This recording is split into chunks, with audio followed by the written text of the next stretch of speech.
Hey everyone, super excited to be jumping back into this with all of my, free time now, which is great. So today I'm going to be watching my first ever episode of Grey's Anatomy. I don't know anything about the show other than it involves doctors and a lot of people die, I believe. And I think it's super long. But that's really all I know about the show.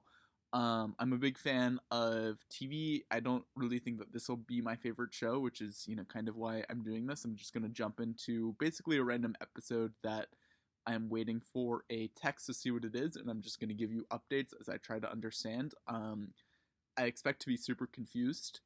And yeah, I look forward to keeping you updated. So I'll be watching season 4, episode 17. Just a number to me, don't know anything about what is happening in season 4. So that is exciting. We'll see what happens. Also, I got the idea from Steve, who's some guy on YouTube who put together a really cool set of videos for Game of Thrones about this, which I really enjoyed watching. So thank you so much for letting me borrow your ideas, Steve. Okay, so I planned to pause every 10 minutes, but I ended up pausing after 4.5 just because I had so much to say about what I had witnessed. So there's some bleeding lady who's like being rushed into the hospital. There's a blonde doctor and a guy doctor who are arguing about her. Don't really know what's wrong with her. But then she's in a hospital bed, and then these two doctors are saying something about viruses. I believe her parents are there. The woman who is sick. Apparently Jeremy died. I don't know who Jeremy is, but they screwed up surgery. So the sick lady wants surgery, but her parents say it's too dangerous. I think Jeremy's her boyfriend. So I don't know what Jeremy's girlfriend is dying of. But who knows? So now they cut to a waiting room. Apparently there's some dude stuck in a block of cement. I don't know why or how. And pink shirt lady has a crush on cement guy. And I think her mom is the one who's talking to her.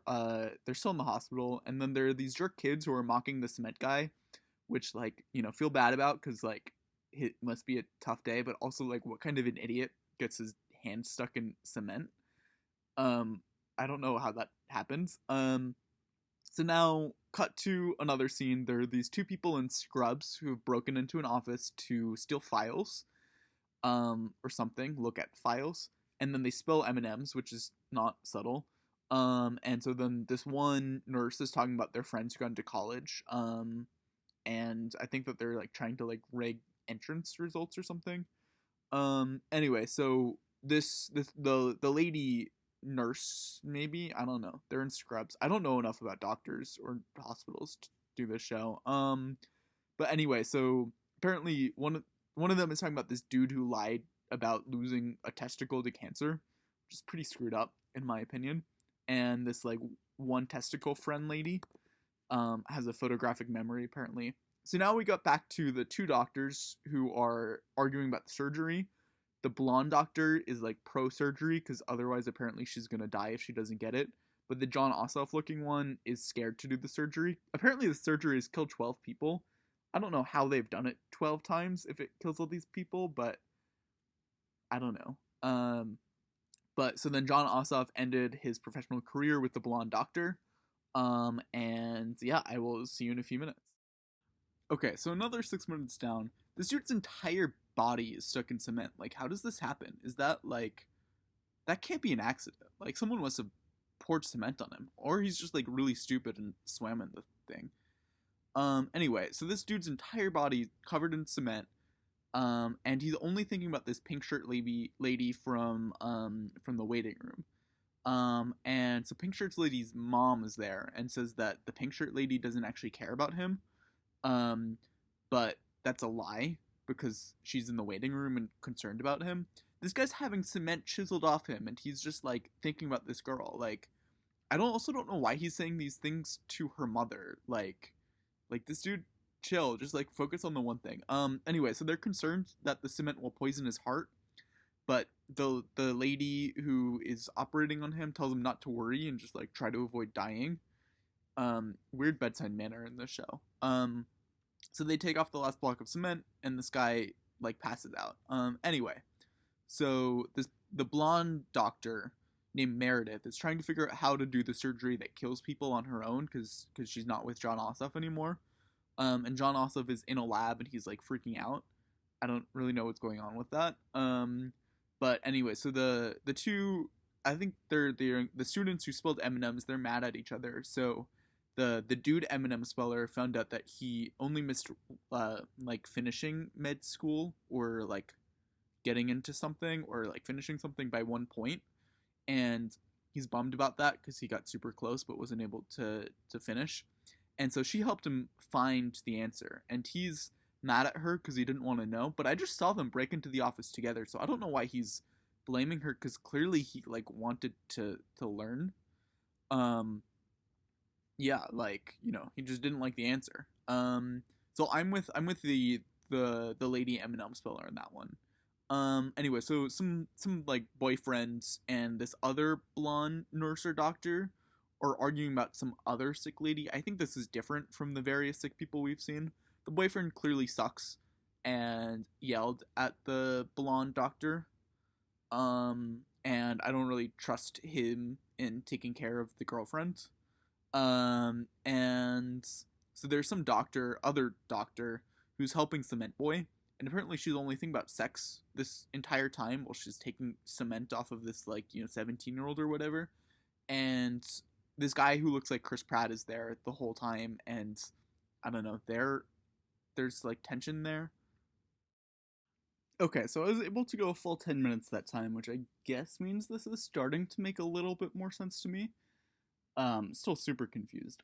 Anyway, so the dude Eminem spiller, apparently he had better letters of recommendation. He had 14 of them, which seems excessive. But so the lady Eminem spiller is trying to comfort him, but he's pretty dejected. Anyway, so the boyfriend, I think he tried to hit this girl who's sick, and he wants to take her home, but the doctor wants to keep her in for a psych eval because she doesn't trust him. There have been a number of blonde doctors. I know who Meredith is at this point. And there are a few others. I don't know if they're the same one or if I don't know. But anyway, there's a blonde doctor there who's trying to like have a psych eval because she doesn't trust the boyfriend. 'Cause he's like super sus. Anyway, John Ossoff is bummed that his surgeries kill people. But it turns out he's not actually bummed because they kill people. He's bummed because he's trying to press some girl. And you need to have surgeries that don't kill people to do that. Um, Seems a little bit of a weird dude. Anyway, so obviously Cement Boy's in trouble because the doctors told him he'd be fine, except that his heart would be poisoned, and like obviously that's just not gonna go well. So they're preparing to give the killer surgery to the dying girl. And Meredith lied about something. I don't know what she's up to, but she's up to something. Um, Anyway, so John Ossoff is still like super pessimistic about the surgery, although it looks like it went well if it happens. Um, but Meredith thinks that the dying lady will live, so I might have to change her name to Living Girl. It looks like they're in Seattle because I saw like some sign somewhere. Anyway, so the blonde doctor's being yelled at because she's bad at teaching the residents. And residents apparently are like puppies because they're overeager. And so one of these puppies is crying because she did surgery right and she got yelled at for it by blonde lady who's the bad teacher. But she gets cheered up by this dude, um, who yells at the yeller, at the blonde lady. Anyway, so the psych eval is brought in for this woman who's sick. But the bad boyfriend is pissed and just like wants to go home. And so the lesson of this is that like mental health is real, I guess, and you can't just like wish it away. But apparently it worked somehow. I don't know how this guy pulled this off, the bad boyfriends, but he told the blonde doctor who like, a minute earlier was starting to call the cops on him, was like, "Oh, I've taken care of people before." And apparently I think that she might be going home with him. I don't know how bad boyfriend pulled that off. Um Anyway, so Meredith is back in her kitchen and is scraping up blood. There's like tons of blood on the floor and tons of blood on like the corner of the kitchen counter. It looks like she's covering up a murder or something. I don't know. It looks like someone fell and I don't know. Did she lie? I think she lied about not having patience or something so that she could go home and clean up the blood in her kitchen, which seems super sus. I'm sure that like someone just fell or something and they're making it seem like she murdered someone. I don't know. I guess we will see what is up with that. Um yeah, Meredith is an interesting one. Okay, so another 10 minutes. My sister came down. She said she can't wait to watch the video. Very confused about what I'm doing. And to be honest, so am I. Um, but okay, so the black old guy, he's checking in, and so the dude Eminem spiller, he now is an ego because he was a point away from passing. I'm gonna call him whiny Eminem spiller.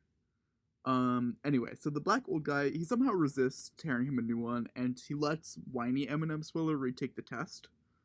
And anyway, so the dying girl's parents are there, and they're hoping that the dying girl doesn't die, which seems reasonable considering that they're dying girl's parents.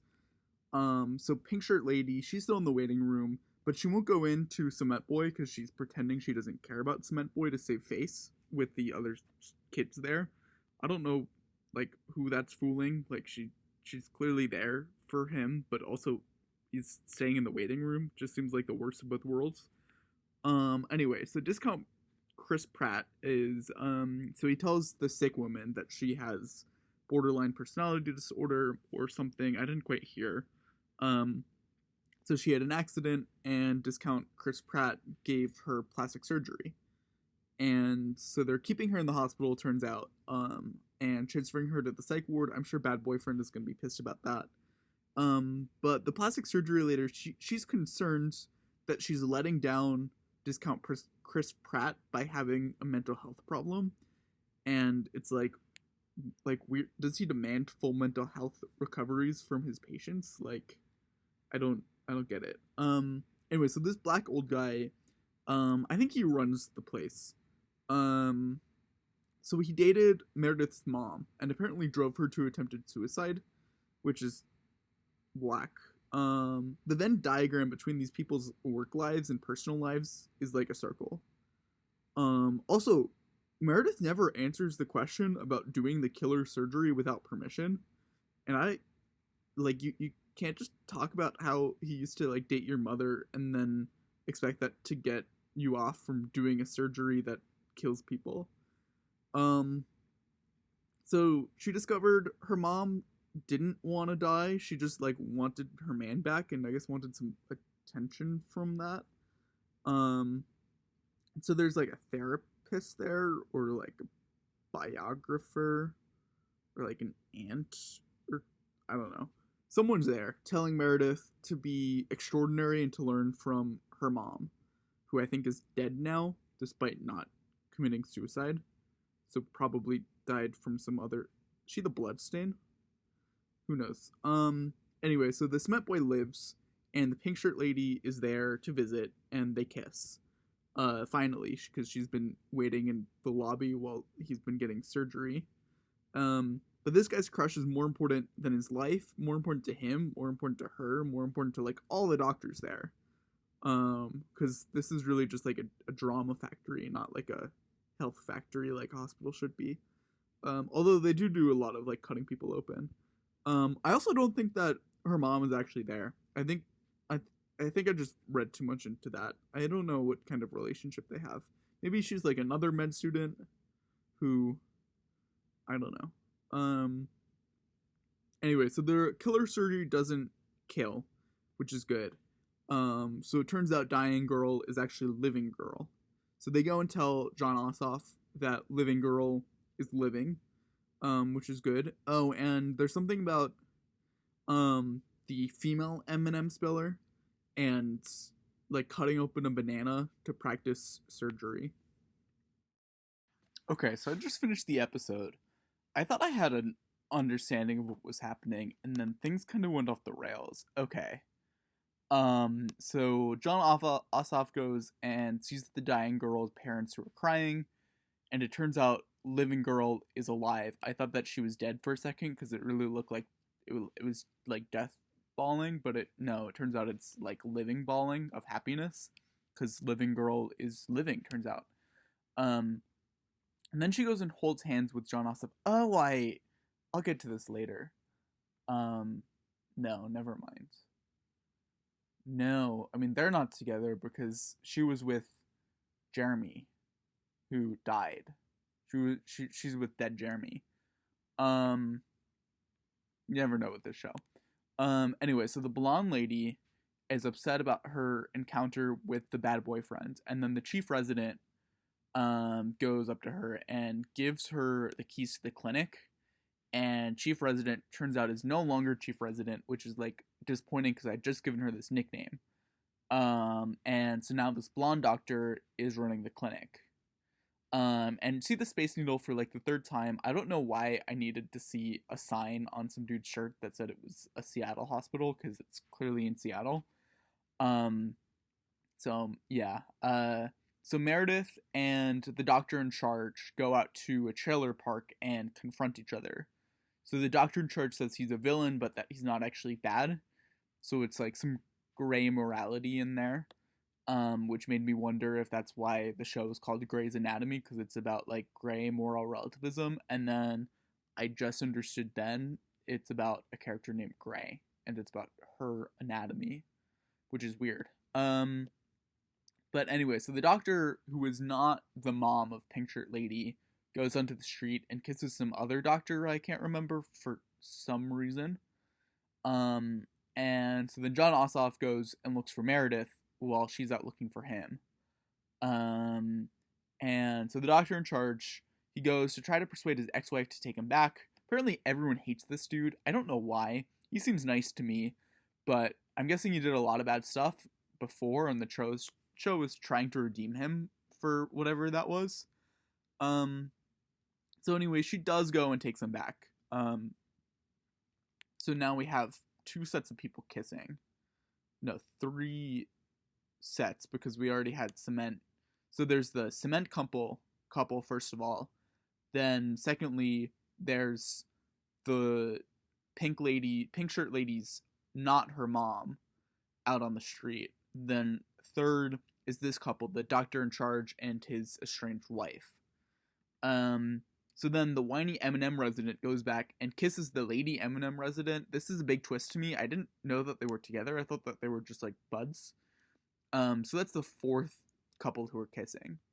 Anyway, so now the new blonde chief resident goes and discount Chris Pratt is like begging her to spend the night, and so she like relents and says yes. But I'm confused because I thought that discount Chris Pratt had this erst with like this other doctor from the cement dude.